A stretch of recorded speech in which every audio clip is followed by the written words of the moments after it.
Hi folks, and welcome to another video from Intensive Driving Courses NI, YouTube channel set up to offer assistance for learning to drive, driving matters here in Northern Ireland, and some of the elements you can use over in GB and obviously after your test as well. This video is going to give some information on insurance. Now, the insurance I'm going to talk about first is learner insurance, which you can actually take out with some companies. And it's based on you and the vehicle, not the person that's taking you out for training, like friend or family, etc. Because a lot of people get concerned about what's known as their no claims bonus being affected. Now, some of these companies, which I'm not going to mention individual folks, obviously I'm not going to advertise on the channel here, but they could offer maybe cover for a week, a fortnight, 14 days, etc., or a full calendar month. And that gives then additional time and training and hours, etc., that you can put in between your lessons. So check that out as well, because a lot of learner drivers do take avail of that, and it really does assist to get the hours, the practice and the experience.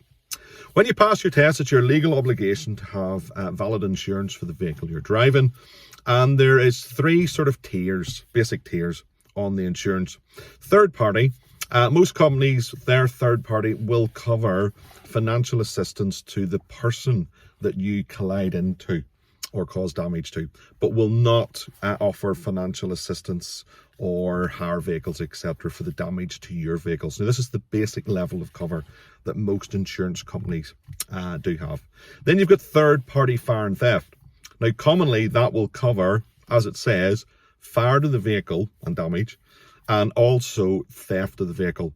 But most insurance companies will not cover any accidental or collision damage to the vehicle that you're driving. Then we have comprehensive, probably the most common and the most popular that people take, and that now starts to cover damage, etc., to your vehicle, and also could cover the likes of legal cover, windscreen, excess, losing car keys and stuff like that. So have a check to see what insurance that you would require. Always speak to your insurance company before you decide or sign or hit agree, etc., on the information that's on the website. And a lot of insurance companies will ask that you pay for your insurance up front for the year. So it's a very big financial outlay after obviously the purchase of your vehicle. So make sure you have the required. Now, driving obviously in Northern Ireland, you may need on occasions to drive in the south of Ireland or the Republic of Ireland. Most insurance companies will offer third-party cover only, and that means that if you are involved in a collision, that they will cover the costs or X amount of the costs, again depends on the terms and conditions, to the other party, not you. So again, please check that out. Other things to take into consideration is what you're going to use your vehicle, van, whatever it happens to be for. So social and domestic pleasure. Easy way to explain that is it's pleasure driving. That's like going to friends and families' houses and stuff like that.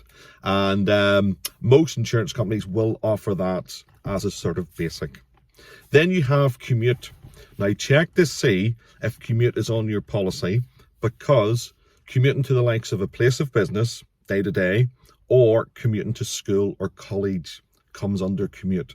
And a lot of people don't have that.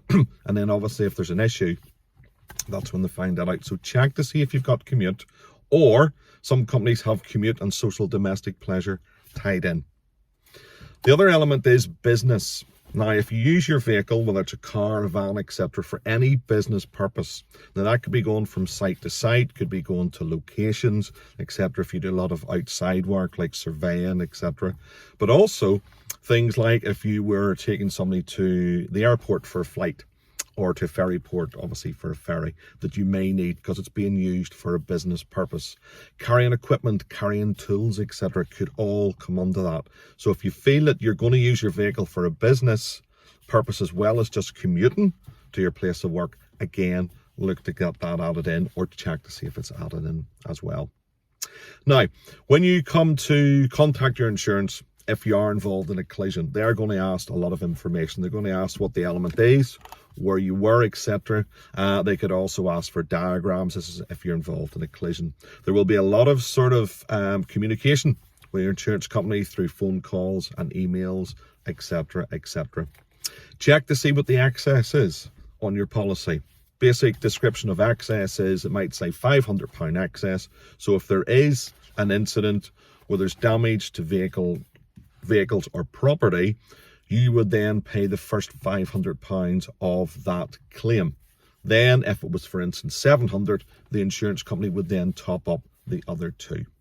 All right, so obviously the lower the price of the insurance, you may find the excess increases.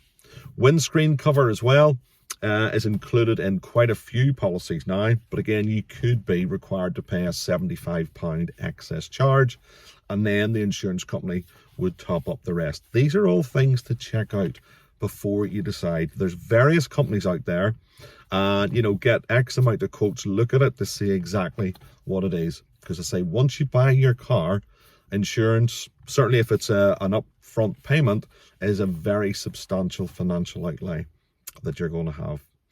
Insurance is generally for 1 year. When you renew your insurance, and if you stay with the same company, they're going to know obviously your driving history. If you go to another company, they will ask for proof of how many years of what you've had as what's known as no claims discount. No claims discount is if you have had 3 years of trouble-free driving, no endorsements on your license, no accidental or collision issues, i.e. haven't had to avail of your insurance company to help you out, well then they will look at that as 3 years of a no claims discount. And obviously that can go up in certain companies to 5, 10, 15, 20 years, etc. So if you stay with the same company, they'll have that obviously information. If you move to another company, they may and generally will ask for proof of that. So hopefully that's explained some of the insurance things to think about. As I say, all insurance companies are individual. So check out exactly what you need, what they offer, etc.